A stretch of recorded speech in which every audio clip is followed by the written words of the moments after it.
नमस्कार दोस्तों, मैं शाहजहां अंसारी आप सभी दोस्तों का बहुत बहुत स्वागत करता हूं। आज का टॉपिक हम लेकर के आए हैं, यूजीसी नेट के लिए जरूरी टॉपिक है आचार्य हजारी प्रसाद द्विवेदी के साहित्य की प्रमुख विशेषताएं, हिंदी आलोचना का स्वर्ण युग दोस्तों। और इन पर प्रश्न जो हैं बनते हैं, ऐसा बात नहीं कि नहीं बनते हैं, अति आवश्यक है ये, चाहे किसी भी दृष्टिकोण से अगर आप देखें इनको तो ये बहुत ही इम्पोर्टेंट है। कौन? आचार्य हजारी प्रसाद द्विवेदी जी। मैं इनके बारे में आलोचना के क्षेत्र पर भी अधिक इसमें बल दिया हूँ, उस पर मैं अधिक इस पर गढ़न किया हूँ, क्योंकि अधिक से अधिक बार इनका जो प्रश्न बनता है वो आलोचना पर बनता है, लेकिन संपूर्ण साहित्य को लेकर के अगर चलें तो एक में सब काम हो जाएगा। कारण यही है, इसलिए पूरी क्लास में इसका बारे में जानकारी आपको मिलेगा।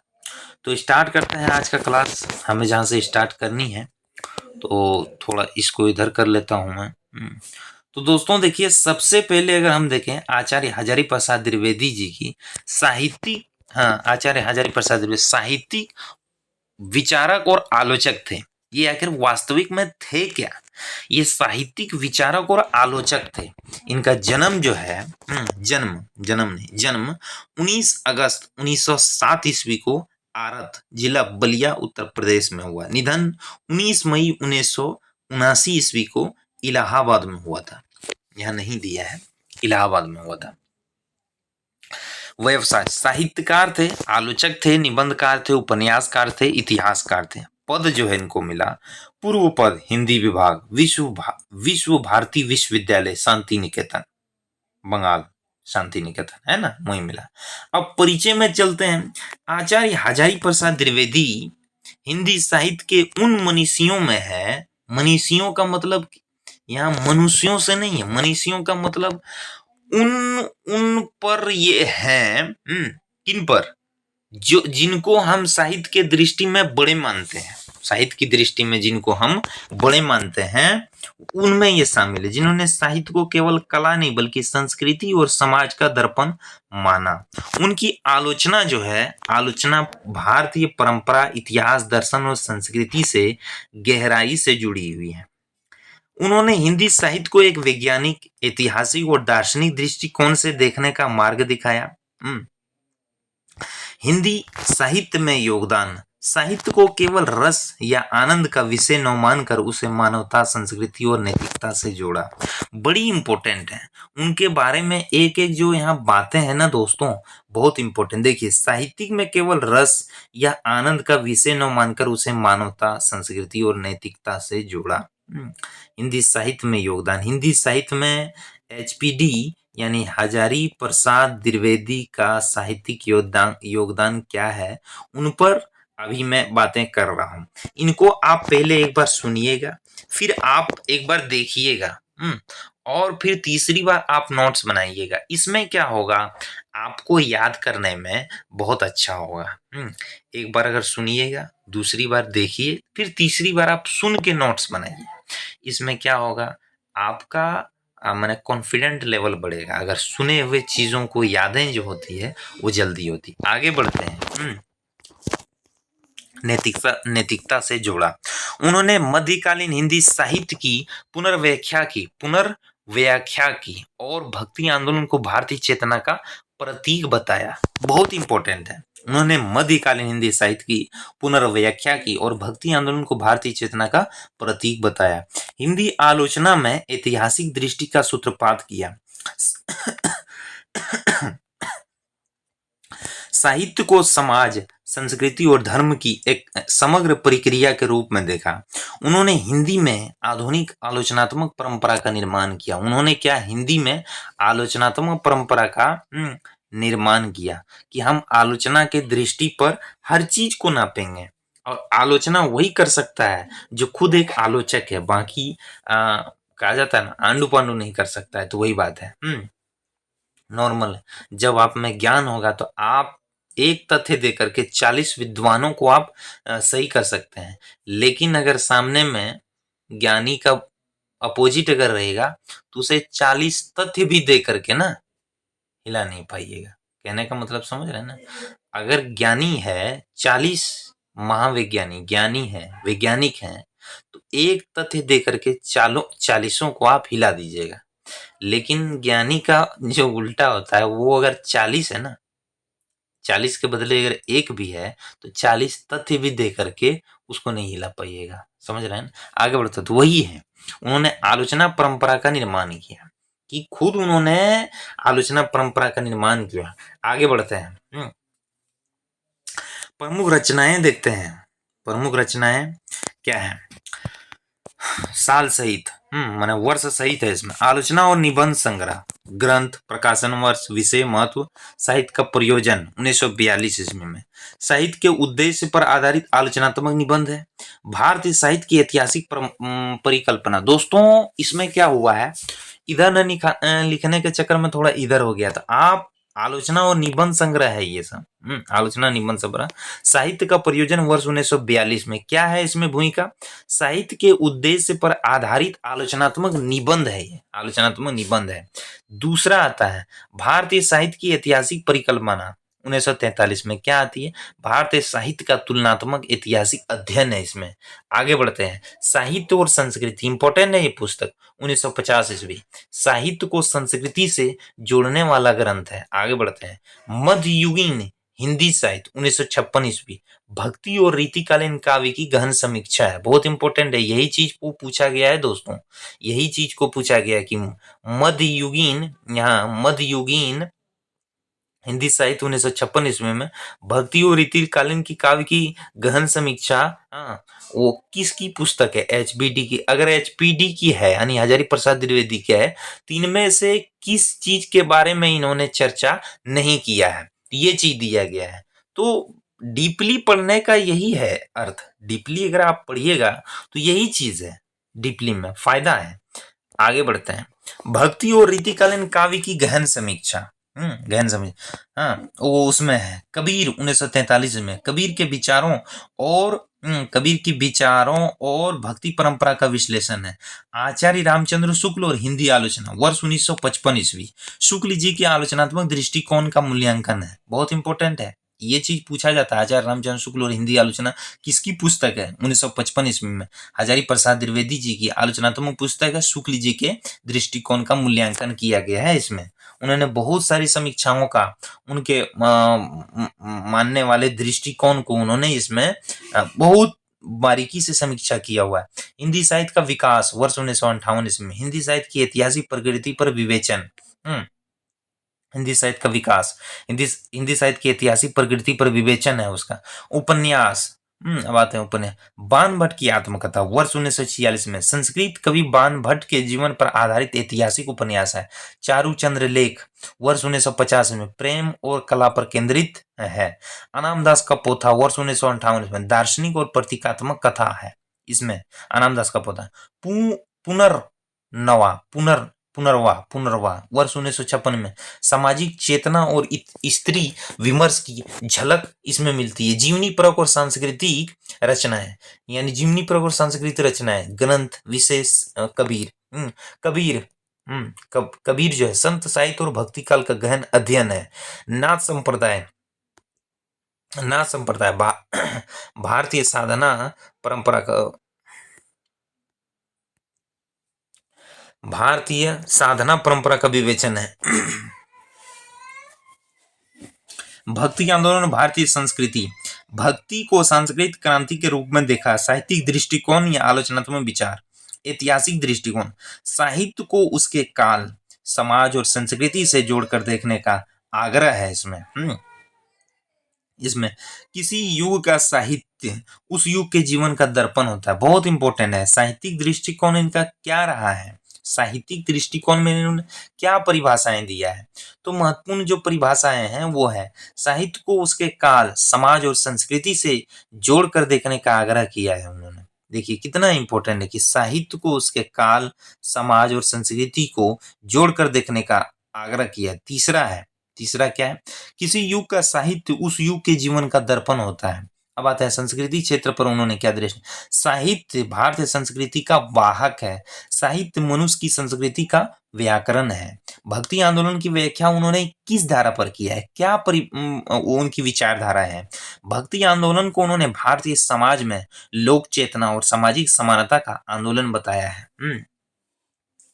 आंदोलन बताएं। भक्ति आंदोलन ने भारत की आत्मा को एक सूत्र में बांधा। उन्होंने परिभाषाएं दिया है। रीति काल का उन्होंने पुनर्मूल्यांकन किया है।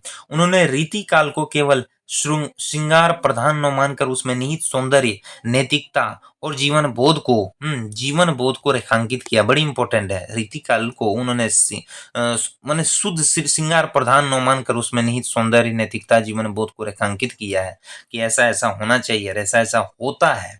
तो उन्होंने इस चीज को माना है दोस्तों। अब आगे बढ़ते हैं। किया है। आलोचना का उद्देश्य उन्होंने क्या माना है।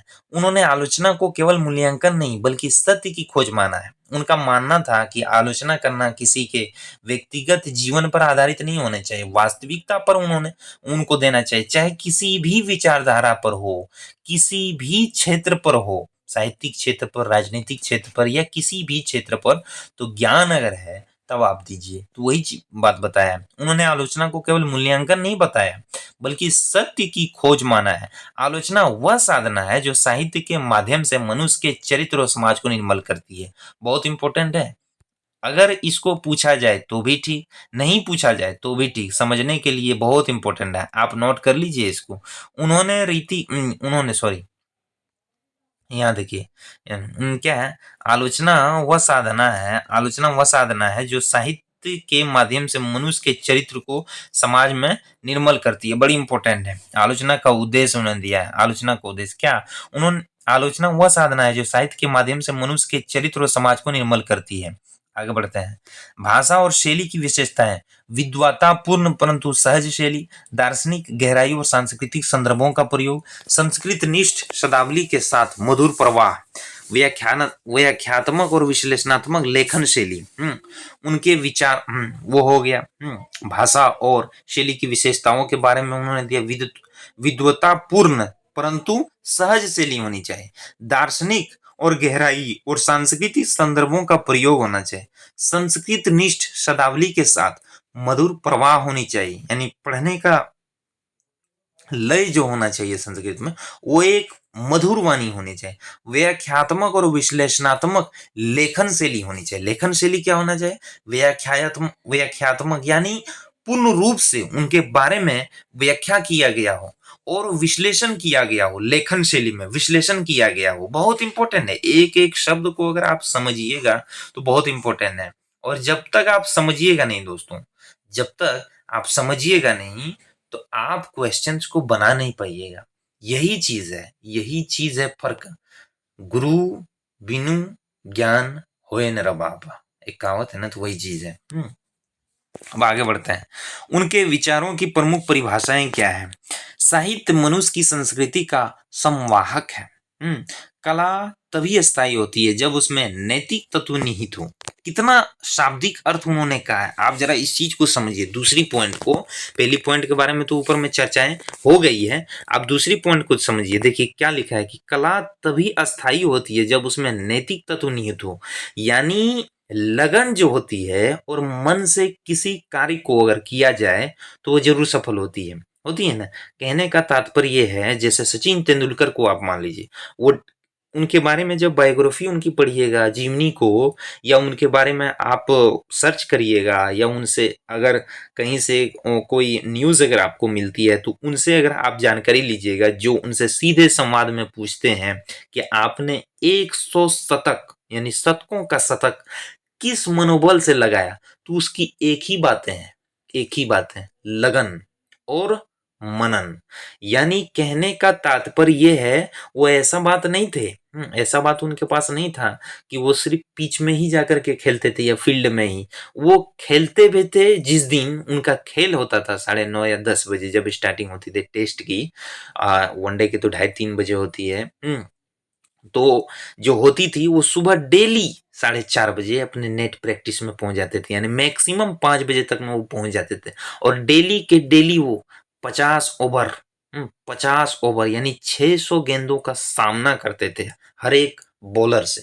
उसका टारगेट था, तब वो सक्सेस हुए। तो कहने का मतलब यही है दोस्तों कि कला तभी अस्थायी होती है जब उसमें नैतिक तत्व निहित हो।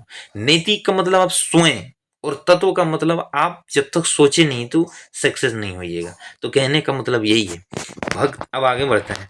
भक्ति केवल धार्मिक भाव नहीं बल्कि सामाजिक समरसता की अभिव्यक्ति है। कितना सुंदर व्याख्या दिया है उन्होंने कि भक्ति केवल धार्मिक भाव नहीं है बल्कि सामाजिक समरसता की अभिव्यक्ति है। समाज उसमें मिलता है, गढ़ता है, समझता है।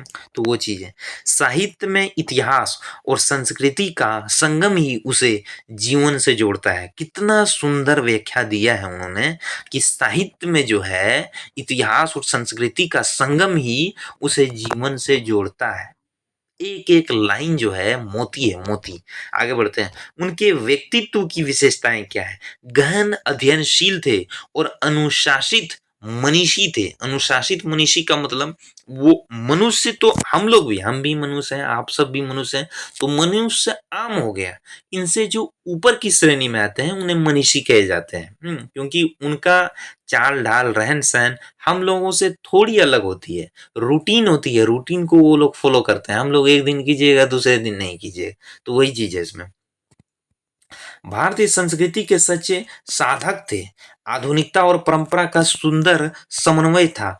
अध्यापन में गंभीर परंतु प्रेरक व्यक्ति थे। अध्यापन में गंभीर थे परंतु प्रेरक व्यक्तित्व, मतलब पढ़ाने का जज्बा एक अलग था लेकिन सीखने का पढ़ाने से ज्यादा था। वही चीज है। इस शब्द को यहाँ देखिए, क्या है इस शब्द में कि अध्यापन में तो गंभीर थे परंतु प्रेरक का व्यक्तित्व थे। यानी अध्यापन के क्षेत्र पर वो पढ़ाने में जितना योग्य थे ना, उससे ज्यादा वो योग्य सीखने पर भी उसका गुण था। कहने का मतलब ये है। आगे बढ़ते हैं। शांति निकेतन में अध्यापन करते हुए भारतीयता की जड़ों से जुड़े रहे। निष्कर्ष। आचार्य हजारी प्रसाद द्विवेदी जी ने हिंदी आलोचना को ऐतिहासिकता, दार्शनिकता और सांस्कृतिक दृष्टि दी। उनकी रचनाएं आज भी साहित्य को समझने की दिशा और दृष्टि प्रदान करती है। बड़ी इंपॉर्टेंट है दोस्तों, बहुत इंपॉर्टेंट है, दिशा प्रदान करती है। वे केवल आलोचक नहीं बल्कि हिंदी संस्कृति के महारथ थे। कितना सुपर बात का है। वे केवल आलोचक नहीं थे बल्कि हिंदी संस्कृति के महारथ थे। संदर्भ सुधार क्या? आचार्य हजारी प्रसाद द्विवेदी जी, ग्रंथावली, संपादक डॉक्टर नामवर सिंह। हिंदी आलोचना के विकास में आचार्य हजारी प्रसाद द्विवेदी जी का योगदान मध्ययुगीन हिंदी साहित्य का इतिहास द्विवेदी जी की दृष्टि से लिया गया है ये सब।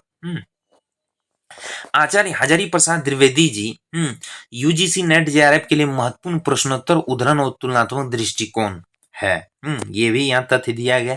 अब भाग 2 में हम चलते हैं। हम भाग 3 या 4 तक देखेंगे दोस्तों, और इसके ऊपर में पूरा का पूरा डीपली प्रश्न जो है इस पर भी मैं तैयार किया हूं। 20 प्रश्न आपको इसमें अतिरिक्त मिलेंगे। 20 प्रश्न जो इनके साहित्यिक दृष्टिकोण पर आधारित है और बहुत सुपर प्रश्न है वो। आगे आपको उनके मिलेंगे और आंसर भी मिलेंगे, टेंशन नहीं लीजिए। आप सिर्फ सुनिए और देखिए, इसी में आपकी भलाई है। भलाई है, पहले आप सुनिए फिर एक बार देखिए, फिर अगर मन करे तो नोट्स बनाइए, नहीं तो 2-3 बार आप सुन लीजिए, काम आपका खत्म हो जाएगा। इतनी व्याख्या सहित मैं आपको बताऊंगा क्योंकि एक एक शब्द को मैं लिखा हूं, एक एक शब्द को, और मैं चाहता हूं कि ये टाइपिंग किया हुआ ही आपको बताऊं, न कि कॉपी वाले बताऊं तो कॉपी वाले में थोड़ी ज्यादा मैंने वो कहीं कहीं शब्दों का ये होता है तो देखने में अच्छे नहीं, इसमें देखने में अच्छे लगते हैं। एक एक शब्द को लिखा गया है। आगे बढ़ते हैं। आचार्य Hazari Prasad Dwivedi ji UGC net JRF के लिए विशेष है। महत्वपूर्ण उदाहरण, इंपॉर्टेंट क्वेश्चन। साहित्य, मनुष्य की संस्कृति का व्याकरण। यह कथन द्विवेदी जी की साहित्यिक दृष्टि से स्पष्ट करता है। भक्ति केवल धर्म नहीं, जीवन का अनुभव है। उन्होंने भक्ति आंदोलन को सामाजिक परिवर्तन का प्रतीक माना है। कला तभी शाश्वत होती है जब उसमें नैतिकता और सौंदर्य का संगम हो। क्यों इन्होंने दिया है ऐसा व्याख्या देने का रीजन क्या था, तो उसका भी इसमें व्याख्या है। समझ रहे हैं? नहीं, एरो देखिए ना, एरो देखिए मैं बता रहा हूँ आपको, यहाँ देखिए क्या लिखा है जरा, यहाँ महत्वपूर्ण उद्धरण यानी इम्पोर्टेंट कोटेटेंस इन साहित्य मनुष्य को संस्कृति का व्याकरण कर, यह कथन द्विवेदी जी ने सांस्कृतिक दृष्टि को स्पष्ट करते हुए दिया है। भक्ति केवल धर्म नहीं है, जीवन का अनुभव। क्यों? उन्होंने भक्ति आंदोलन को सामाजिक परिवर्तन का प्रतीक माना है। देखिए डैश है, कला तभी शाश्वत होती है जब उसमें नैतिकता और सौंदर्य का संयम हो। क्यों? साहित्य में नैतिकता के महत्व को रेखांकित करते हुए उन्होंने दिया है। तो ये बात है, आगे बढ़ते हैं। दिया है, रीति काव्य का दोष उसकी दृष्टि में नहीं, उसकी संकीर्णता में है, यानी उनकी लक्षण पर है। हम कहते हैं किसी के बारे में कुछ बोलें तो उसका कारण है बोलने का ना, तो वही चीज है कि रीति काव्य को दोष उसकी दृष्टि में नहीं, उसकी संकीर्णता में है। उसका काल ही वैसा चला था, तो वही बात उन्होंने रीतिकालीन काव्य को एकांगी न मानकर उसमें जीवन का सौंदर्य खोजा है। इतिहास का अध्ययन केवल तिथि या घटनाओं का क्रम नहीं बल्कि चेतना के विकास की प्रक्रिया है। सुपर मोस्ट व्याख्या है ये, आप सुपर मोस्ट एसएम लगा लीजिए इसको, मैं बताता हूँ, ये बहुत बार पूछा गया। इतिहास का अध्ययन केवल तिथि या घटनाओं का क्रम नहीं बल्कि चेतना के विकास की प्रक्रिया है। साहित्य के इतिहास की दृष्टिकोण पर ये मत किस आलोचक का है, ये पूछा गया है प्रीवियस ईयर में। साहित्य के इतिहास की दृष्टि से किस आलोचक के ये परिभाषा है, किस आलोचक का यह परिभाषा है। तो आचार्य हजारी प्रसाद द्विवेदी जी, इस चीज को आप लिख लीजिए, मैं जहां लिखा हूं एसएम, इस चीज वाला को लिख लीजिए। यह उनके ऐतिहासिक दृष्टिकोण का परिचायक है। देख रहे हैं ना, मिल रहा है क्या है। अब यूजीसी नेट जेआरएफ के लिए संभावित यानी डिस्क्रिप्ट प्रश्न, आचार्य हजारी प्रसाद द्विवेदी जी की आलोचनात्मक दृष्टि का स्वरूप स्पष्ट कीजिए। क्या क्या है यूजीसी नेट जेआरएफ, क्या क्या प्रश्न बनते हैं, लंबे में, छोटे में, कहां से। तो क्या आचार्य हजारी प्रसाद द्विवेदी जी का आलोचनात्मक दृष्टि का स्वरूप स्पष्ट कीजिए। द्विवेदी जी ने भक्ति आंदोलन की व्याख्या किस प्रकार की है। द्विवेदी जी के साहित्यिक संस्कृति और समाज का संगम है, विवेचन कीजिए। रीति काल के प्रति आचार्य हजारी प्रसाद द्विवेदी जी की दृष्टि पर चर्चा कीजिए। द्विवेदी और नामवर सिंह की आलोचना दृष्टि में क्या भेद है। मध्यकालीन हिंदी साहित्य में द्विवेदी जी को योगदान स्पष्ट कीजिए। द्विवेदी जी के उपन्यासों में ऐतिहासिक और दार्शनिक तत्वों की चर्चा कीजिए। बाण भट्ट की आत्मकथा और अनामदास का पोथा के माध्यम से लेखक की दृष्टि स्पष्ट कीजिए।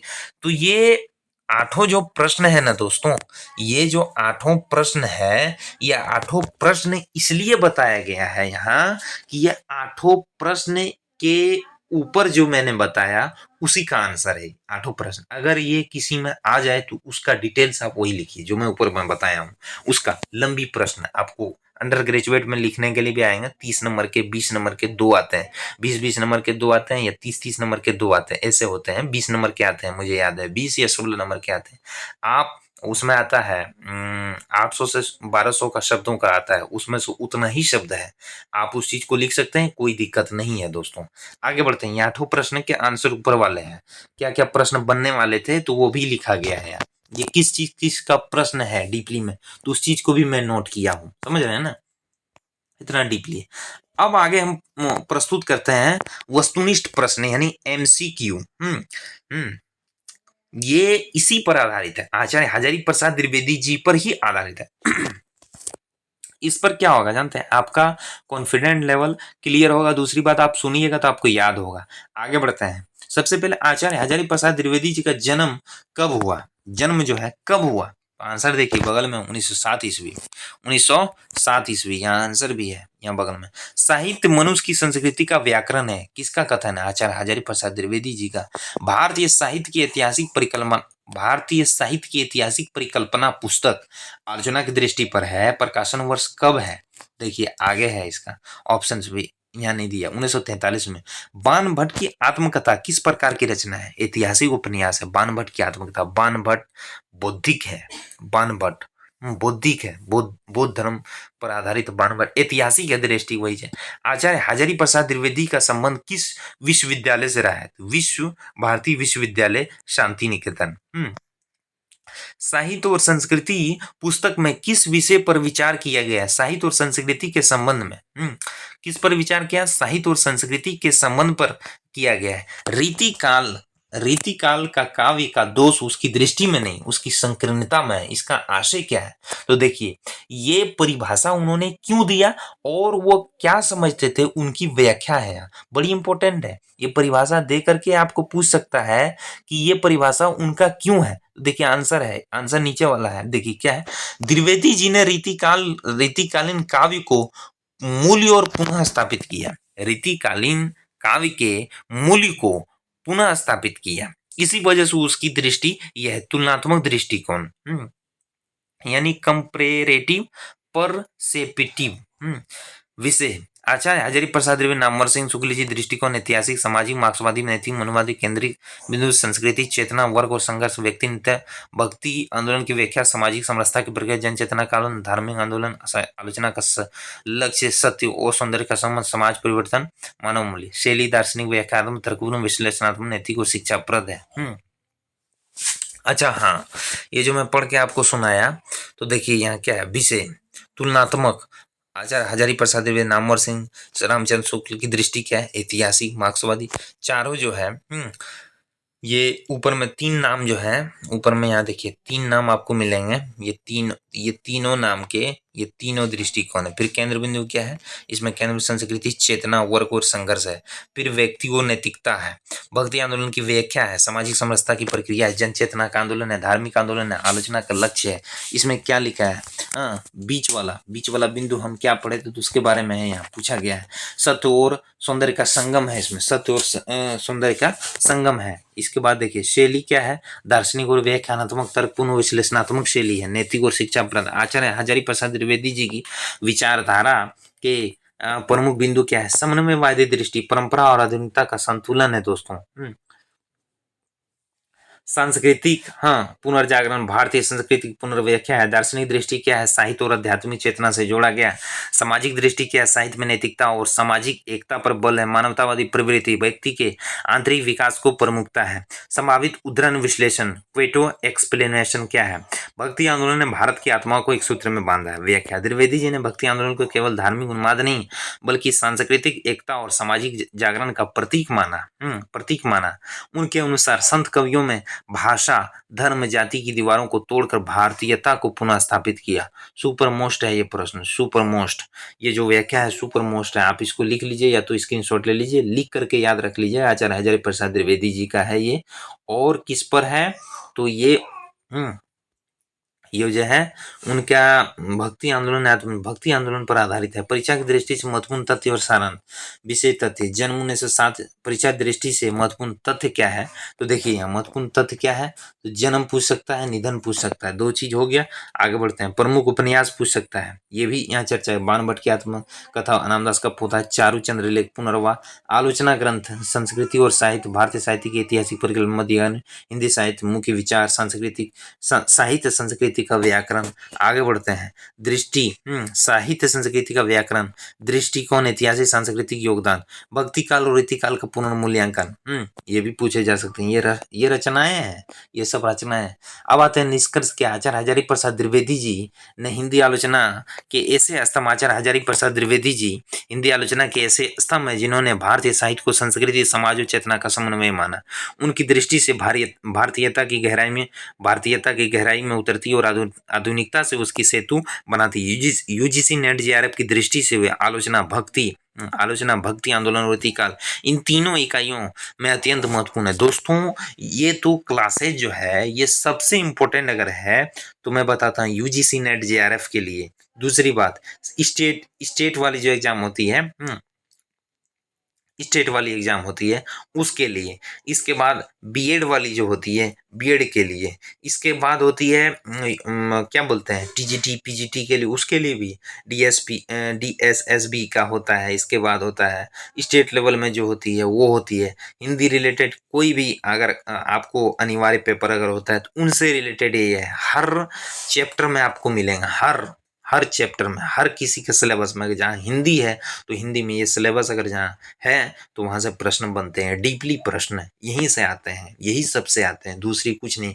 जहाँ तक आपको मैं बताया हूँ, कहीं आपको कोई भी दिक्कत है तो मुझे कमेंट में जरूर पूछिएगा, मैं आपको बताऊंगा दोस्तों। कहीं कोई दिक्कत नहीं, कमेंट में आप मुझे बोलिए, मैं आपको बताऊंगा, या तो मैं आपको सपोर्ट करूंगा, या तो मैं आपको कुछ उपाय बताऊंगा, या तो मेरे पास दूसरे कुछ ऑप्शन से मैं आपको बताऊंगा। क्योंकि मेरे पास मटेरियल की कमी नहीं है, उसके बारे में मैं तथ्य आपको दे सकता हूँ, टेंशन नहीं।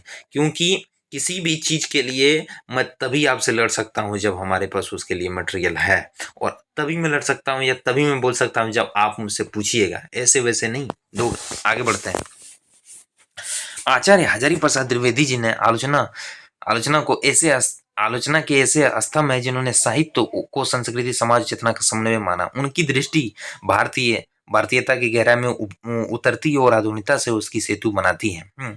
यूजीसी नेट जेआरएफ की दृष्टि से वे आलोचना, भक्ति आंदोलन, रीतिकाल, इन तीनों इकाइयों में महत्वपूर्ण है। तो देखिए यहाँ तो क्या लिखा गया है, यूजीसी नेट जेआरएफ आलोचना, भक्ति आंदोलन और रीतिकाल इन तीनों इकाइयों में अत्यंत महत्वपूर्ण है। और इसमें है रचनाओं पर आधारित, माने उनके बारे में तो हर जगह है सिलेबस में, कहीं भी पढ़िए तो पढ़ना तो हमें पढ़ना ही पड़ेगा। चाहे आप इनके बारे में उपन्यास पढ़िए या साहित्यिक दृष्टिकोण से देखिए, आलोचना की दृष्टि से देखिए, तो हमें तो पढ़ना है इनके बारे में, तो क्लियर अगर कर लें तो बेहतर रहेगा ना। मैंने आपको, मैं कल या आज ही जैसे हो मैं आपको बताऊंगा सिलेबस पर आधारित 60% जो है, 60% को हम पहले कैसे कवर कर लें। 60%, 40% में ही कट ऑफ होती है, हमेशा याद रखिए। 60% जो प्रश्न बनती है सामान्य है, 40% में ही कम मैंने की वो कट ऑफ होती है। आगे बढ़ते हैं, क्या आगे पढ़ने वाले हैं। भाग 3, आचार्य हजारी प्रसाद द्विवेदी जी और भक्ति आंदोलन, यूजीसी नेट जेआरएफ हिंदी साहित्य हेतु विशेष। यह भाग आपकी क्लास को पूर्णता देगा। इसमें भक्ति आंदोलन की व्याख्या, द्विवेदी जी की दृष्टि, टॉप 25 ऑब्जेक्टिव क्वेश्चंस और एक एक रिवीजन चार्ट शामिल है। भक्ति आंदोलन पृष्ठभूमि। भक्ति आंदोलन मध्यकाल में हिंदी साहित्य का सबसे महत्वपूर्ण सांस्कृतिक आंदोलन था दोस्तों। यह आंदोलन धार्मिक एकता, सामाजिक समरसता और मानवतावादी का चेतना का प्रतीक बना। यह केवल धार्मिक सुधार नहीं बल्कि सांस्कृतिक क्रांति था जिसने समाज के हर एक वर्ग को जोड़ा। आचार्य हजारी प्रसाद द्विवेदी जी की दृष्टि में भक्ति आंदोलन सामाजिक चेतना का आंदोलन था। व्याख्या है यहाँ, व्याख्या ऊपर इनके बारे में चर्चाएं हो गई है, लेकिन व्याख्या सहित है, वहां तो तथ्य दिया गया है ना किस विचारधारा पर आधारित है, यहाँ तो उनके बारे में व्याख्या है। क्या है?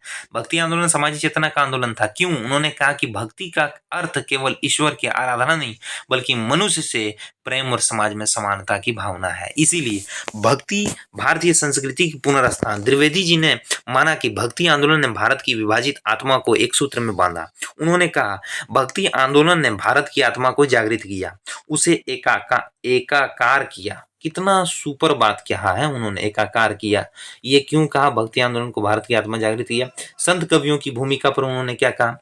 उन्होंने कबीर, सूरदास, तुलसीदास, मीराबाई आदि को उस चेतना के प्रतीक के रूप में देखा जिन्होंने जाति पाति भाषा और क्षेत्रीय भेद मिटाए। इन्होंने कभी जाति पाति को लेकर के कभी ये और वो नहीं कहा कि ऐसा होता है वैसा होता है। सबको एक पिरो में बांधा। कबीरदास, सूरदास, तुलसीदास, मीराबाई ये सब जो थे ना, एक अलग धारा के विचारधारा के कवि थे। अब आते हैं भक्ति की द्विविधाएं। दिन भक्ति सामाजिक सुधार और ईश्वर से सीधा संवाद, कबीर है, नानक है। सगुण भक्ति में क्या माना? प्रेम, सौंदर्य और ईश्वर के साकार रूप की आराधना, सूरदास है, तुलसीदास है, मीराबाई है। उसमें एक छूट गया था, गुरु नानक। भक्ति आंदोलन की ऐतिहासिकता। द्विवेदी जी ने भक्ति को मध्यकालीन भारत की सामाजिक, आर्थिक और राजनीतिक परिस्थितियों से जोड़ा है दोस्तों। क्या माना है उन्होंने? देखिए भक्ति आंदोलन की ऐतिहासिकता क्या है? द्विवेदी जी ने भक्ति को मध्यकालीन भारत की सामाजिक, आर्थिक, राजनीतिक परिस्थितियों से जोड़ा है। उन्होंने जन चेतना को राष्ट्र सांस्कृतिक आंदोलन कहा है, जन चेतना को सांस्कृतिक आंदोलन कहा है। द्विवेदी जी की भक्ति परिभाषाएं क्या है? उदाहरण, भक्ति का अर्थ है मानवता के प्रति प्रेम। सुपर है, ये सब बातें जो है ना सुपर है। उन्होंने भक्ति को सामाजिक समरसता से जोड़ा। भक्ति आंदोलन भारत की आत्मा पुनर्जन्म में भक्ति ने भारतीय समाज को पुनर्जीवित किया। संत कवियों ने ईश्वर को मनुष्य में खोजा। संत कवियों ने ईश्वर जो है को मनुष्य में खोजा। ईश्वर अगर है तो हर मनुष्य में दोस्तों। कन कन में जन बसती है, कन कन में जन बसती है। कहा गया है ना कि हर किसी में जान है तो जान है तो जान है, जान है तो जान है। हर जगह ईश्वर, हर जगह। आप ये नहीं समझिएगा ईश्वर कहाँ है, हम उसे देख नहीं सकते, वही ईश्वर है। देख ले तो फिर ईश्वर क्या। लेकिन हाँ, देखने का भी तरीका है, वो भी देखे जा सकते हैं अध्यात्म तरीके से। उसके लिए भी अगर आप पूछिएगा तो मैं उसके बारे में बताऊंगा। ईश्वर देखे जा सकते हैं, हम अनुभव कर सकते हैं, लेकिन उसका एक तरीका है, वो भी ना अध्यात्म तरीके से। आगे बढ़ते हैं। संत कवियों ने ईश्वर को मनुष्य में खोजा, कितना सुपर मोस्ट है। मानवतावादी भक्ति दृष्टिकोण का प्रतिपादन किया। भक्ति न केवल आस्था है, न कि अनुष्ठान, ये एक सांस्कृतिक प्रतिक्रिया है। प्रतिक्रिया नहीं, प्रक्रिया है। भक्ति को सामाजिक सांस्कृतिक घटना के रूप में देखा। द्विवेदी जी ने आलोचनात्मक विशेषताएं क्या दी, आलोचनात्मक विशेषताएं क्या दी। उन्होंने संत परंपरा को भारतीय जनमानस की आत्मा कहा है। देखिए उनकी विशेषताओं पर यहाँ विस्तार से चर्चाएं किया गया है। क्या उन्होंने आलोचना पर क्या कहा, उन्होंने भक्ति आंदोलन पर क्या कहा, उन्होंने सामाजिक दृष्टिकोण पर क्या कहा, उन्होंने साहित्यिक दृष्टिकोण पर क्या कहा, उन्होंने आलोचकों की दृष्टि पर क्या कहा, उनके बारे में विस्तार से बता रहा हूं दोस्तों। ये आपको बहुत इंपॉर्टेंट। अब समझिए कि 5 उनके बारे में अगर ऑप्शन यहाँ देखिए क्या है, आलोचना की विशेषताएं मैं बता रहा हूँ 4 में आपको अगर एक भी समझ आ गया तो ये इंपॉर्टेंट। अब मैं आपको बताया 5 विशेषताओं को, एक एक में बता रहा हूँ 4, यानी 5 चुके 20 में अगर आप 5 महत्वपूर्ण पॉइंट को भी अगर याद रखिएगा ना, तो उनकी विशेषताओं में अगर ये चीज लिख दीजिएगा तो आपको नंबर मिल जाएगा लिखने वाले जगह में। बाकी ये ऑब्जेक्टिव अगर आप बनाते हैं, चाहे नेट जेआरएफ के दे या टीजीटी पीजीटी, ये किसी भी या सेट के दें या स्टेट के टेट जो होते हैं, या कोई भी पेपर अगर दें तो ऑप्शन वाइज रहते हैं। तो आप तभी दे सकिएगा जब आप इस चीज को पढ़िएगा, उनकी विशेषताओं को देख करके 2 प्रश्न दे सकते हैं। ये सत्य कथन है या असत्य कथन। अब ऐसे ही देते हैं, सत्य कथन और असत्य कथन। दूसरी बात, क्रम से लगाओ, ये बहुत बार देते, सुमेलित करें। तीसरा टाइप, चौथा, इनमें ये जो कहा गया है 1 और 2 कथन सही है, तीसरा असत्य है, माने इस टाइप में देते हैं। यही 4-5 टाइप जो है, इसमें हम सभी दोस्तों को हमारे तरह, आप सभी के तरह, जो भी हैं उसमें हम माने कि उसमें कंफ्यूज करते हैं। तो उनका मानना है कि ये इस दृष्टि से अगर प्रश्न बनाया जाए तो अधिकतर लोग गलती करते हैं। बनता है, तरीका वैसा है, तो हम अगर अच्छे से गहन अगर करें तो हमें तो कष्ट नहीं होगी। आगे बढ़ते हैं। उन्होंने देखिए, उन्होंने संत परंपरा को भारतीय जनमानस की आत्मा कहा। उन्होंने भक्ति कवियों की लोक भाषा में अभिव्यक्ति को क्रांतिकारी बताया। उन्होंने माना कि भक्ति का सार है मानव को मनुष्य बनाना। भक्ति का सार है मानव को मनुष्य बनाना। हम सभी मानव हैं, मानव से बढ़कर के मनुष्य होता है, फिर मनुष्य से भी कुछ बढ़ता है। मानव क्यों कहा गया, मनुष्य क्यों कहा गया, आदमी क्यों कहा गया। तो ये सब का एक पुस्तक आता है, उस पर अगर आप देखिएगा तो कुछ कुछ ऐसे शब्द हैं जिसके अर्थ जो है, जैसे आपको अगर कोई बोलेगा आमंत्रण है, आमंत्रण हो गया, आमंत्रण हो गया, फिर बोलेगा आपको निमंत्रण है, निमंत्रण। मैं चर्चा कर देता हूँ। तो आमंत्रण में क्या फर्क है, निमंत्रण में क्या फर्क है, ये दोनों का विशेषताएं आप हमें कमेंट में जरूर बताइएगा, मैं बता देता हूँ। आमंत्रण और निमंत्रण में, आमंत्रण में अगर आप जाइएगा तो सूखे आपको जाना पड़ेगा, मैं सूखा आप जाइए, सूखा आइए, आपको खाना नहीं। निमंत्रण में आपको खाना मिलेगा, ये चीज है। दूसरा, अगर आप कहीं भी अगर देखिएगा तो कोई काम एगो होगा तो लिखिएगा प्रारंभ है, प्रारंभ है। और तीसरा जो है वो दूसरा मिलेगा आरंभ है। तो इसमें और इसमें क्या फर्क है, प्रारंभ और आरंभ में। तो कुछ कुछ एक पुस्तक आता है, मैं उसका नाम आपको बताऊंगा। वो पुस्तक अगर आप ले लीजिएगा तो एक शब्द का 2-3 अर्थ जो होता है, तो 2-3 शब्दों का अर्थ हम कहाँ कहाँ क्या पकड़ सकते हैं।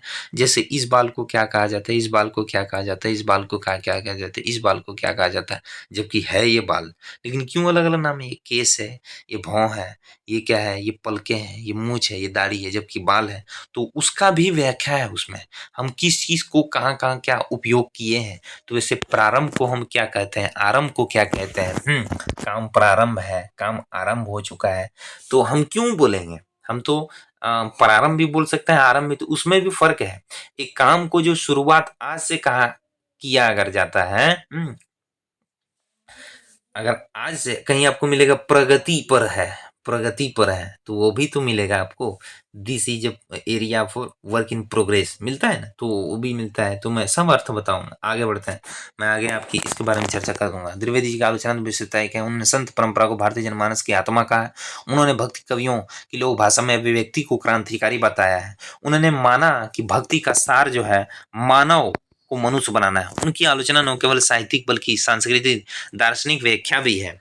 Top 25 objective questions UGC net JRF 2025 को फोकस्ड रखते हुए दिसंबर में जो एग्जामिनेशन होने वाले हैं उस पर हम आचार्य हजारी प्रसाद द्विवेदी जी पर आधारित टॉप 25 प्रश्न जो हो सकते हैं उसमें अब ये टॉप 25 ये सिर्फ 25 यही नहीं दे देंगे, हो सकता है ये 25 में आपको 5 प्रश्न मिल जाए, ये 4 प्रश्न मिल जाए, तो जो बन सकते हैं वो मैंने बनाया। आचार्य हजारी प्रसाद द्विवेदी जी भक्ति आंदोलन को क्या मानते हैं, सबसे सुपर है, सुमिलित करने में ये दे सकते हैं या क्रम से सजाने में के लिए दे सकते हैं। तो सांस्कृतिक आंदोलन मानते हैं। भक्ति आंदोलन जो है, भक्ति आंदोलन भारत की आत्मा पुनर्जागरण, यह कथन किसका, आचार्य हजारी प्रसाद द्विवेदी। द्विवेदी जी ने किस कवि को मानवता का कवि कहा, कबीर को। बहुत सुपर मोस्ट है ये प्रश्न जो आप देख रहे हैं, ये बहुत सुपर। द्विवेदी जी ने किस कवि को मानवता का कवि माना है, कबीर को। सबसे पहले उसमें 4 नाम दे सकते हैं, कबीर दे सकते हैं, सूरदास दे सकते हैं, तुलसीदास दे सकते हैं, मीराबाई दे सकते हैं, गुरु नानक दे सकते हैं, इनमें से पूछ सकते हैं, फिर कोई नहीं तो आप क्या मानिए, कबीरदास। उन्होंने मानवता का कवि माना है कि ये मनुष्य के कवि थे। उन्होंने प्योरली मनुष्य को हर एक क्षेत्र पर सही बातों का व्याख्या दिया, परिभाषा है। संतों की भाषा जन की भाषा थी, द्विवेदी जी का अभिप्राय है, सुपर मोस्ट है। भक्ति आंदोलन जन संस्कृति का आंदोलन था। द्विवेदी जी की दृष्टि में भक्ति आंदोलन का सामाजिक महत्व क्या है, जाति भेद मिटाकर सामाजिक एकता स्थापित करना। सुपर मोस्ट बात उन्होंने कहा, क्या द्विवेदी जी की भक्ति में, द्विवेदी जी की दृष्टि में भक्ति आंदोलन का सामाजिक महत्व क्या है, जाति भेद मिटाकर सामाजिक एकता स्थापित करना। Super most. द्विवेदी जी ने किस ग्रंथ में भक्ति आंदोलन का विश्लेषण किया है, मध्ययुगीन हिंदी साहित्य। बहुत सुपर मोस्ट है ये चीज, कम से कम 4 बार पूछा गया है दोस्तों। ये जो प्रश्न है ना 6 नंबर वाला, ये 4 बार पूछा गया है प्रीवियस ईयर में, यही प्रश्न 4 बार। ये 2013 में पूछा गया, 17 में पूछा गया, 18 में पूछा गया और 19 में ये चीज अब पूछेगा। चारों सालों का पेपर अगर आप देखिएगा तो किसी में सेकंड एग्जामिनेशन के पेपर में पूछेंगे, कभी किसी में फर्स्ट, तो उसका टाइप बदल दिया गया है। कहीं सुमेलित करने में दे दिया है, कहीं क्रम से लगाने में दे दिया है, कहीं सत्य असत्य दे करके, या तो कहीं इसका कुछ प्रकाशन वर्ष पूछ दिया है, प्रकाशन वर्ष नहीं, ये किस लेखक का है ऐसा पूछ दिया है। लेकिन ये प्रश्न पूछा कि द्विवेदी जी ने किस ग्रंथ में भक्ति आंदोलन का विश्लेषण किया है, मध्ययुगीन हिंदी साहित्य। भक्ति केवल आस्था नहीं, जीवन की दृष्टि। ये विचार किसका है, आचार्य हजारी प्रसाद द्विवेदी। हम उसके बारे में पढ़ रहे हैं तो उसी के बारे में। द्विवेदी जी ने किस परंपरा से प्रभावित है, द्विवेदी जी किस परंपरा से प्रभावित है, भारतीय सांस्कृतिक परंपरा से। भक्ति का अर्थ है मनुष्य प्रेम, किस ग्रंथ में उल्लेखित है, साहित्य और संस्कृति में। बड़ी इंपॉर्टेंट है ये 25 जो प्रश्न मिलेंगे आपको, बहुत सुपर मोस्ट मिलेंगे। साहित्य और संस्कृति में द्विवेदी जी का दृष्टिकोण कैसा था, ऐतिहासिक था और सांस्कृतिक था दोस्तों, ऐतिहासिक था और सांस्कृतिक था। आचार्य हजारी प्रसाद द्विवेदी जी ने किस संत कवि पर विशेष रूप से लिखा है, किस संत कवि पर, कबीर पर लिखा है कि उन्होंने मानवता का कवि माना है, उन्होंने विशेष लिखा है। कबीर ग्रंथ कब प्रकाशित हुआ है, 1943 में। आलोचनात्मक ग्रंथ है और जीवनी परक भी मान सकते हैं, लेकिन है ये आलोचनात्मक दृष्टिकोण पर आधारित। द्विवेदी जी का संबंध किस संस्था से था, विश्व भारती विश्वविद्यालय शांति निकेतन बंगाल में है। द्विवेदी जी के अनुसार भक्ति आंदोलन का आरंभ किस युग में हुआ था, मध्यकाल में हुआ था। बहुत इंपॉर्टेंट है। द्विवेदी जी के अनुसार भक्ति आंदोलन का आरंभ किस युग में हुआ, मध्यकाल में। द्विवेदी जी का जन्म किस स्थान पर हुआ, आरथ बलिया उत्तर प्रदेश। साहित्य मनुष्य की संस्कृति का व्याकरण है, यह किस ग्रंथ से उद्धृत है, साहित्य और संस्कृति थे दोस्तों।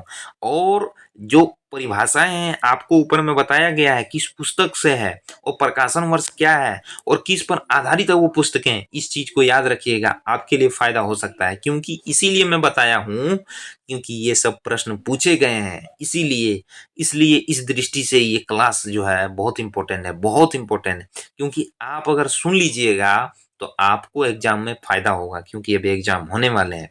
किसी भी एग्जाम से रिलेटेड हो, बेशक आप यूजीसी नेट जेआरएफ दे रहे हो या सेट दे रहे हो या स्टेट पीजीटी दे रहे हो या टीजीटी दे रहे हो या किसी भी क्षेत्र बीएड का एग्जाम दे रहे हो या अंडर ग्रेजुएट का एग्जाम दे रहे हो या पीजी का एग्जाम दे रहे हो आप, तो आपको फायदा करेगा ये क्लासेज। आगे बढ़ता हूँ ऑब्जेक्टिव टाइप में। द्विवेदी जी की दृष्टि से संत कवि किसका प्रतिनिधित्व करते थे? लोक चेतना का। द्विवेदी जी की दृष्टि से संत कवि किसका प्रतिनिधित्व करते थे? यानी लोक चेतना, यानी लोगों पर आधारित उनकी आत्मा क्या कहते थे, तो वो लोक चेतना हो गया, लोक चेतना। भक्ति आंदोलन में विभाजित भारत को एक सूत्र में बांधा, इस कथन का आशय क्या है? भक्ति ने सांस्कृतिक एकता स्थापित किया था, उसी तथ्य पर आधारित ये उनका व्याख्या है। क्या? कि भक्ति आंदोलन ने विभाजित भारत को एक सूत्र में बांधा, इस कथन का आशय क्या है? कि भक्ति ने सांस्कृतिक एकता स्थापित किया। सुपर मोस्ट है ये, सुपर मोस्ट। इस चीज को आप नोट कर लीजिए, आपको ये चीज दे करके पूछे जा सकते हैं, आप इसको वीवीआई लगा लीजिए, वेरी वेरी इंपॉर्टेंट है ये। द्विवेदी जी का पहला उपन्यास कौन सा है? बाणभट्ट की आत्मकथा, सुपर मोस्ट है। आप एक बार इस उपन्यास को जरूर एक बार पढ़िए, आप इसको पढ़िएगा, ऐतिहासिक उपन्यास है ये, सुपर मोस्ट है। 2 भाग है इसका, भाग 2 है और भाग 2 बाणभट्ट की आत्मकथा। आगे बढ़ते हैं। उन्होंने रीतिकाल को कैसे देखा? सौंदर्य और नैतिकता की दृष्टि से देखा। द्विवेदी जी की आलोचना शैली कैसी है? मैं सटीक जो एक बात है, एक बात पर प्रश्न कर रहे हैं तो मैं आगे बढ़ जाऊंगा, क्योंकि आप भी उसको समझ सकते हैं। क्या लिखा? द्विवेदी जी की आलोचना शैली कैसी? व्याख्यात्मक और दार्शनिक। दोस्तों ये सुपर मोस्ट है, आप नोट कर लीजिए, ये कम से कम 7-8 बार ये प्रश्न पूछे गए हैं कि उनका दृष्टि कैसा है। द्विवेदी जी की आलोचना शैली कैसी रही? व्याख्यात्मक और दार्शनिक शैली रही। उन्होंने भक्ति को किस रूप में देखा? जीवन की सांस्कृतिक प्रक्रिया के रूप में देखा। दोस्तों बहुत इंपॉर्टेंट है, बहुत इंपॉर्टेंट। ये 22वां प्रश्न चल रहा है दोस्तों, 22वां ऑब्जेक्टिव में देखा। उन्हें जीवन की सांस्कृतिक प्रक्रिया के रूप में। द्विवेदी जी के अनुसार संत परंपरा का मूल तत्व क्या है? मानवता और समानता। ऊपर में हम पढ़ चुके हैं, इस पर आधारित उन्होंने परिभाषाएं दी हैं, वो भी मैं देख चुका हूं। भक्ति आंदोलन में स्त्रियों की भूमिका क्या रहा, पर उनका दृष्टिकोण क्या था, ये इंपॉर्टेंट है। भक्ति आंदोलन में स्त्रियों की भूमिका क्या रहा और उनका दृष्टिकोण क्या था, ये क्वेश्चन है और उनके दृष्टिकोण के बारे में पूछा गया। उन्होंने मीराबाई जैसी संत कवियों की भूमिका को अत्यंत महत्वपूर्ण माना है। दोस्तों द्विवेदी जी का निधन कब हुआ? 19 मई 1979। Revision chat 1 pages summary. विषय विवरण नाम आचार्य हजारी प्रसाद द्विवेदी, ये इसमें समरी है। आचार्य हजारी प्रसाद द्विवेदी जन्म 19 अगस्त 1907 बलिया उत्तर प्रदेश। 19 मई 1979। प्रमुख रचना साहित्य और संस्कृति, भारतीय साहित्य की ऐतिहासिक परिकल्पना, मध्ययुगीन हिंदी साहित्य, कबीर कबीर भी है। उसके बाद उपन्यास बाणभट्ट की आत्मकथा, पुनर्वाह है, आनंददास का पोथा है, चारुचंद्र लेख, दृष्टिकोण,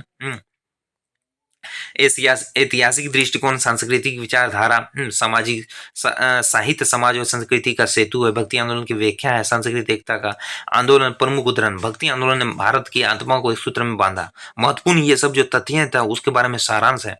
हिंदी आलोचना को एक नया आयाम निष्कर आचार्य हजारी प्रसाद द्विवेदी जी ने भक्ति आंदोलन को केवल धार्मिक भावनाओं का नहीं बल्कि भारतीय संस्कृति के पुनरुत्थान का प्रतीक माना। उनकी दृष्टि में साहित्य और समाज एक दूसरे के पूरक हों और यही विचार आज भी हिंदी साहित्य की आत्मा को जीवित रखता है। ये सुपर मोस्ट है, ये जो प्रश्न है ना दोस्तों, ये सुपर मोस्ट है, इसको आप लगा ही लीजिएगा और आप लिख ही लीजिएगा। ये कम से कम 1-2 बार अगर परिभाषाओं को अगर आप डेली पढ़िएगा ना, कम से कम 7-8 साहित्यकार ऐसे हैं, आलोचक जो ऐसे हैं, उनकी कम से कम 4-5 परिभाषाएं आपको जबान पर होनी चाहिए, आपके सब होठ में होनी चाहिए, आपके जबान में वो रहनी चाहिए। साहित्यिक दृष्टिकोण पर, आलोचनात्मक दृष्टिकोण और हिंदी आदिकाल, रीतिकाल, भक्ति काल और आधुनिक काल के संदर्भ पर, उनकी रचनाओं पर कम से कम 4-5 एक साहित्यकार के 5-5 6-6 अगर आप परिभाषाओं को याद रखिएगा ना तो आपको बहुत इंपॉर्टेंट, उसमें से मैं नाम बता दूंगा किसके किसके रखने हैं और किस किस दृष्टिकोण में रखने हैं। इसी से ही प्रश्न बनते हैं दोस्तों। आप कह जाते हैं ना कि अगर पूरा जो एक बैग होता है, बैग में ही अगर पूरे ज्ञान को हासिल कर लीजिएगा तो वो नहीं पूछे जाते हैं। बैग में आप पूरे को पूरे पढ़िए, कुछ जो पॉइंट रहने वाले हैं उसी चीज को एग्जाम में पूछ दिया तो आप नहीं कर पाइएगा। तो कहने का मतलब वही है कि पढ़िए उसी को जो पूछे जाते हैं। देखिए अब आगे बढ़ते हैं, आगे बढ़ते हैं। जीवित रखा तो देखिए आप अगर चाहें दोस्तों तो मैं इसका भाग 4 भी तैयार कर दूंगा। उसमें नेट की परीक्षा से दृष्टि से 20 प्रश्न ऐसे रहेंगे बहुत इंपॉर्टेंट। आचार्य हजारी प्रसाद द्विवेदी बना रामचंद्र शुक्ल नामवर सिंह तुलनात्मक आलोचना का विश्लेषण भी रहेगा। सभी महत्वपूर्ण उद्धरणों की यादगार चार्ट भी मैं आपको दूंगा। चार्ट का मतलब वो रिवीजन पार्ट भी मैं साथ में दे दूंगा। तो ये है दोस्तों, आप अगर कीजिएगा मुझे कमेंट तो मैं जरूर बताऊंगा। और आज का क्लासेज आपको कैसा लगा, तो यही आचार्य हजारी प्रसाद द्विवेदी जी को हम खत्म करते हैं। और साहित्यिक पर आलोचना पर उन पर हम विशेष टिप्पणी देखें। आप समझिएगा कि उनकी पुस्तकों पर, उनकी आलोचनात्मक पुस्तकों पर आधारित रचनाओं पर आधारित हम प्रकाश नहीं डालें, यानी उन उन रचनाओं पर उन्होंने क्या क्या लिखा उस चीज को मैं नहीं लिखा, पात्र को नहीं लिखा, प्रकाशन वर्ष को नहीं लिखा, उसमें कैसा विवरण है। तो शॉर्ट शॉर्ट चीजें मैं बता चुका हूँ कि प्रकाशन वर्ष क्या है, उसमें किस चीज का व्याख्या किया गया है, टॉपिक क्या है। तो उस चीज को मैं ऊपर में बता चुका हूँ कि उपन्यास किस पर आधारित है, स्त्रीवादी है या नारीवादी है या ऐतिहासिक है या सामाजिक है, उस पर आधारित है। वो भी चीजों को बगल में दिया गया है। उसके बाद प्रकाशन वर्ष दिया गया है। हाँ, ये चीज है कि जैसे बाण भट्ट की आत्मकथा है हमारा सिलेबस में, तो मैं उस चीज का यहाँ जिक्र नहीं किया हूँ कि कौन सा पात्र है क्या है नहीं। तो उसके बारे में सिलेबस पर आधारित उपन्यासों का पात्र लेकर के मैं आऊंगा एक क्लास। उस पर मैं जितने भी सिलेबस के उपन्यास है ना, उस उपन्यास के पात्र को सब मैं लेकर के आऊंगा, उनकी परिभाषाओं को लेकर के आऊंगा, उनका प्रकाशन वर्ष को लेकर के आएंगे, उनके साहित्यकार जो है, आलोचक जो है, लेखक जो है, उनके बारे में मैं थोड़ा सा डिटेल से लेकर के क्लास से जाऊंगा एक दिन।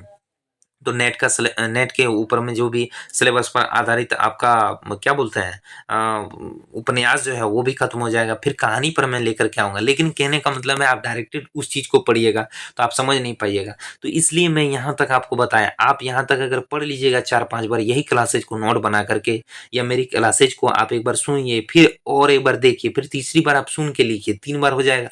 जब आप नोट्स बना लीजिएगा फिर मेरी क्लासेज को मत देखिए, आप नोट्स को अपना पढ़िए। यही चीज को आप लिख लीजिए, अपने लिखे हुए शब्दों को आप सही तरीके से पढ़ पाइएगा। संडे को एक ऐसा आप क्लास रखिए कि 1-2 घंटे आप रिवीजन कर सकें। उसमें क्या होगा, पूरा का पूरा आप जीरो से स्टार्टिंग करें। मैं नहीं बोलता हूं आप जहां हैं वहां से करें, ऐसी बात नहीं, आप जीरो से करें। मैं आपको ऐसा ऐसा मटेरियल दूंगा कि आपको लगेगा कि हाँ मेरे पास हिंदी साहित्य का मटेरियल है। मैं किसी के साथ अगर कुछ बातें करूं तो मैं तथ्य देख करके बातें बता सकता हूँ। हिंदी साहित्य में आपका पकड़ बना दूंगा दोस्तों।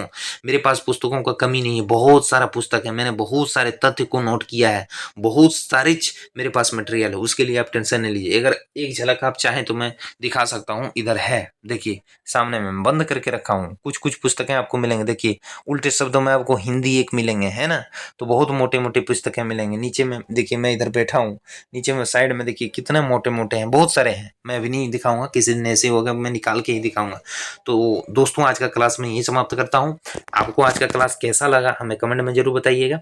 दोस्तों एक छोटा सा रिक्वेस्ट है, चैनल पर आप नए हैं तो चैनल को सब्सक्राइब करें, लाइक करें, कमेंट करें और शेयर करें अपने दोस्तों को, क्योंकि आपके साथ साथ दूसरों को भी फायदा होना चाहिए। एग्जाम की दृष्टि से सब कोई के लिए महत्वपूर्ण है ये क्लास, इसलिए लाना जरूरी है। आप जहाँ थे मैं कल वहीं था, अभी मैं चाहता हूँ इस क्षेत्र पर आए, आगे बढ़ें, लेकिन धीरे धीरे होगा दोस्तों। इसलिए अपने दोस्तों को जरूर शेयर करें, उसमें उसका भी फायदा होगा, आपका भी फायदा होगा, आप चर्चा कर सकिएगा। और कमेंट में हमें अपने प्रतिक्रियाएं जरूर दीजिएगा, कैसा लगा क्लास और क्या आपकी क्लासेज में डिमांडेड है। Thank you.